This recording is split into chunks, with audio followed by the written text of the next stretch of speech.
बिस्मिल्लाहिर्रहमानिर्रहीम। Welcome to फिक्र now. ये आज का प्रोग्राम जो है वो इस खबर के साथ जुड़ा है कि सदर Trump field marshal Asim Munir के एजाज़ में एक ज़ोहराना दे रहे हैं वाइट हाउस में।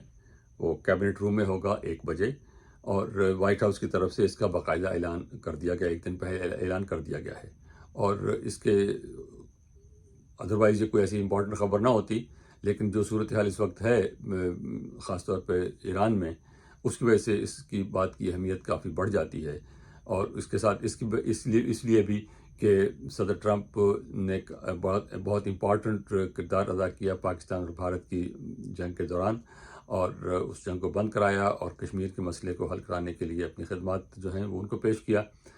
और उस लिहाज से इसकी अहमियत काफ़ी है, और पाकिस्तान के लिए भी इसकी अहमियत काफ़ी ज़्यादा है कि सदर ट्रंप ने एक कोई सदर नहीं है, वज़ीर आज़म नहीं है, वो उनको जो है वो एक दावत पे अपने वाइट हाउस में बुलाया है। अब वहाँ क्या बात होगी, क्या अमेरिकी की तरफ से किस किस्म की बातें होंगी, वो अब बाद में पता चलेगा। ताहम उनकी जो है आसिम मुनीर ने काफ़ी मसरूफ़ वक्त गुजारा है। वो टैंपा फ्लोरिडा में जो सेंट्रल कमांड का दफ्तर है, सेंटकॉम जिसे कहते हैं, हेडक्वार्टर यहाँ पर है उनका, जो पूरे मिडिल ईस्ट को और पाकिस्तान को, अफ़गानिस्तान के इलाके पर जो है सिक्योरिटी को देखता है, वहाँ पर उन्होंने ज़्यादा वक्त गुजारा है। और उसके बाद उनके पेंटागन में जो उनका हेडक्वार्टर है फ़ौज का, वहाँ पर उनकी मुलाकातें हुई हैं।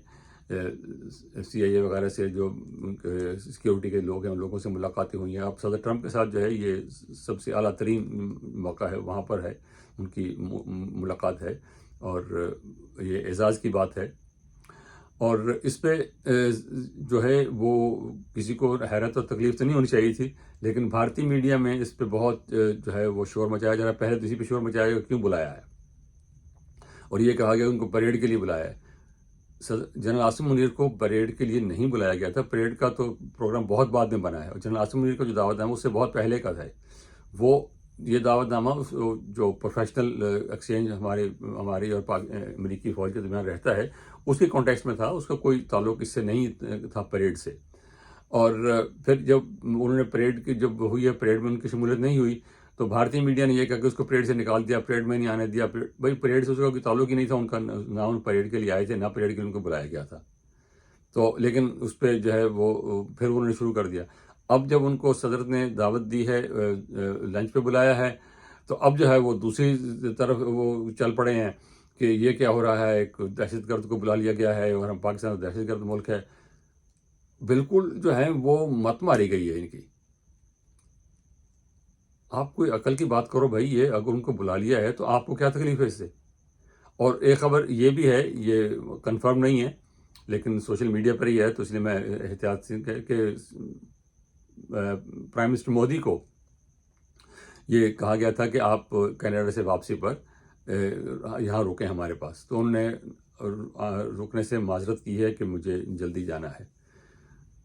अब क्यों क्या कहा उन्होंने, ये खबर दुरुस्त भी है या नहीं मैं नहीं कह सकता, लेकिन अगर ये खबर दुरुस्त मान ली जाए, उनकी ये मान ली जाए कि उन्होंने माजरत की है, तो गुमान ये है कि उन्होंने इसलिए कहा कि जब आसिम मुनीर को अब डिनर पे बुला रहे हैं और मुझे उसी दिन मुझे बुलाया जा रहा है, तो कहीं ऐसा ना हो कि सदर ट्रंप जो हैं वो ऐसी कोई बात कह दें कि कश्मीर के हवाले से या इनके पाकिस्तान और हिंदुस्तान के दरमियान मसले कश्मीर पे कोई मीडिएशन का, कोई मफाहमत की बात कर दें। तो ये ख़दशा भी हो सकता है, लेकिन ताहम जैसे मैंने पहले कहा, ये बात कंफर्म नहीं है, लेकिन ये बात कही गई है, और अगर इनकार किया है तो उसकी वजह यही हो सकती है। लेकिन तवज्जो जो है वो इसी पर रहनी चाहिए कि पाकिस्तान को के चीफ ऑफ आर्मी स्टाफ को, फील्ड मार्शल साहब को बुलाया गया है, और इस पर अब अमेरिका की तरफ से क्या डिमांड हो सकती हैं।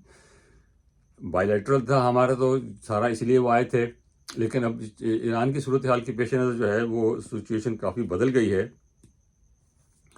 और पाकिस्तान जो है वो डिप्लोमेटिक हद तक तो भरपूर सपोर्ट ईरान की कर रहा है। इसराइल के ख़िलाफ़ उन्होंने कहा है कि इसराइल एग्रेसर है, इसराइल ने जारहियत की है, और जारहे को जो है वो सज़ा मिलनी चाहिए, और जो ईरान जो है उसको उसके ख़िलाफ़ कार्रवाई बंद होनी चाहिए।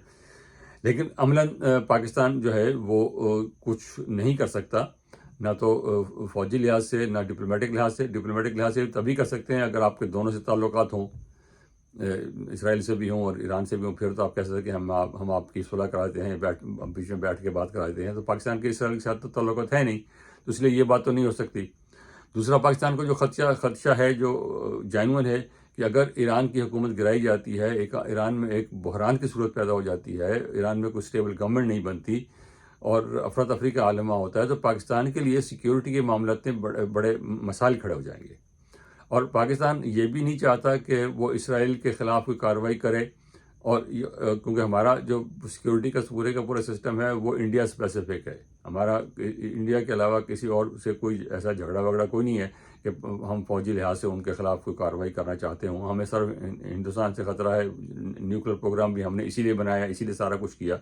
اور یہی پچھلے جب سے یہ NPT کا نان پرولیفریشن ٹریٹی کا جو بات جب ہوئی ہے, پاکستان نے شروع سے ہی رکھا اسٹانس کہ بھائی اگر ہندوستان NPT پہ سائن کرتا ہے تو ہم اگلے دن کر دیں گے, لیکن ہندوستان نہیں کرتا, ہم بھی نہیں کریں گے. تو اس وقت دنیا میں صرف 3 ملک ہیں جنہوں نے NPT پہ سائن نہیں کیے ہوئے, وہ ہیں ہندوستان, اسرائیل اور پاکستان, اور تینوں کے پاس نیوکلیر آرسنل موجود ہیں. تو پاکستان کو اس لحاظ سے خدشہ ہے کہ اسرائیل اور ہندوستان کا جو گٹھ جوڑ ہے فوجی لحاظ سے بہت اہم ہے. اور ابھی جو کانفلکٹ ہوا اس میں اسرائیل کے جو ڈرونز ہیں وہ استعمال ہوئے پاکستان کے خلاف. تو پاکستان یہ بھی نہیں چاہتا کہ اسرائیل کو ایسا موقع دے کہ وہ جو ہے ہندوستان کے اور قریب ہو, اور ہندوستان کو اور مزید جو ہے وہ بڑھاوا دے اور ہندوستان کو مزید اسلحہ مہیا کرے. یہ خبریں پہلے ہی آ چکی ہیں کہ ہندوستان جو ہے اسرائیل سے ہوائی جہاز خرید رہا ہے اور ہندوستان سے ایسی ٹیکنالوجی خرید رہا ہے جو پاکستان کے خلاف استعمال کی جائے گی. تو پاکستان کو کوئی ایسی ضرورت نہیں ہے کہ وہ خام خواہ جو ہے وہ اسرائیل کے خلاف کوئی کارروائی کرنے کی کوشش کرے. اگرچہ ایسا ممکن بھی نہیں ہے, آپ اتنے دور ہیں اسرائیل سے, تو وہاں بیٹھے آپ براہ راست کوئی کارروائی نہیں کر سکتے, نہ کرنے کی ضرورت ہے. اور دوسرا یہ بھی ہے کہ اسرائیل کے علاوہ ہمارے جو تعلقات ہیں, اصل جو تعلقات ہیں جو ہمارے لیے مضبوطی کا ذریعہ بھی ہیں, وہ ہمارے عرب ممالک کے ساتھ ہیں. سعودی عرب کے ساتھ خاص طور پہ, UAE کے ساتھ ہیں, کویت کے ساتھ ہیں, باقی جو بحرین ہے, قطر ہے, ان ممالک کے ساتھ تعلقات ہیں وہ ہمارے بہت اہم ہیں. اور ہم یہ ایسا کوئی اقدام نہیں کر سکتے جو ان ممالک کو ناراض کر کے ایران کو خوش کرنے کی کوشش کرے. ہمیں ان میں بیلنس رکھنا ہوتا ہے, اور وہی اس کی کوشش پاکستان کر رہا ہے. تو اس لیے جو دعوت دی گئی ہے صدر کی طرف سے, یہ ایک اہم ڈیولپمنٹ ہے, اور اس میں یہ اس قسم کی باتیں ہوں گی. ہماری طرف سے جواب جو پبلکلی اویلیبل ہے وہ یہی ہے کہ ہم جو ہے ایران کو ڈپلومیٹک سپورٹ جو ہے وہ دیں گے, مورل سپورٹ دیں گے, لیکن پریکٹیکلی جو ہے ہم نہیں کچھ کریں گے, نہ ہم کچھ کر سکتے ہیں. تو باقی اب آگے کیا ہوگا, یہ اب جب باتیں وہاں ہوں گی, اس کی تھوڑے عرصے میں جب عاصم منیر صاحب واپس پہنچیں گے تو اس پہ جو ہے وہ پتہ چل جائے گا کیا بیچ میں بات ہوئی ہے.